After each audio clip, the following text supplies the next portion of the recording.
kitabımız. Tek iman, tek dava ile birdir bizim kalbimiz. Pakistan'ın şanı, Türkiye'nin güçlü sesi. Hicaz'dan yükselen kardeşliğin kutlu nefesi. Üç bayrak dalgalansa da tek yürektir millet. İslam'ın kardeşliğiyle sonsuzdur bu birlik, bu kuvvet. Dinimizin şerefine canımız feda olsun. Hak yolunda imanımız her daim diri kalsın. Biz savaş istemeyiz, biz barışın neferiyiz. Fakat hakka uzanan ellere karşı da dimdik dururuz.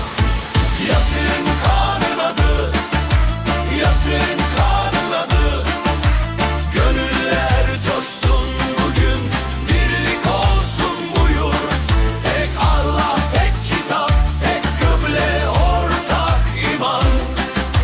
Ümmetin birliği olsun en büyük şeref, nişan.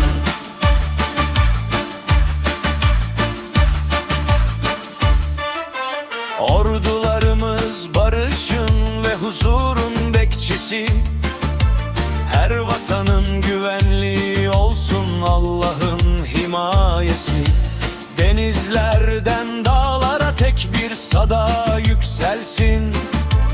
Müminlerin kalplerinde kardeşlik yeniden yeşersin. Üç ülkenin kardeşliği tarihe altın harfle yazılsın. Barışın ve huzurun bayrağı göklerde dalgalansın. Bu marş yükseldiğinde gönüller coşkuyla dolsun.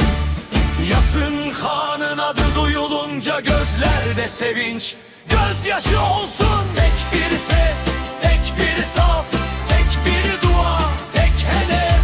Hak yolunda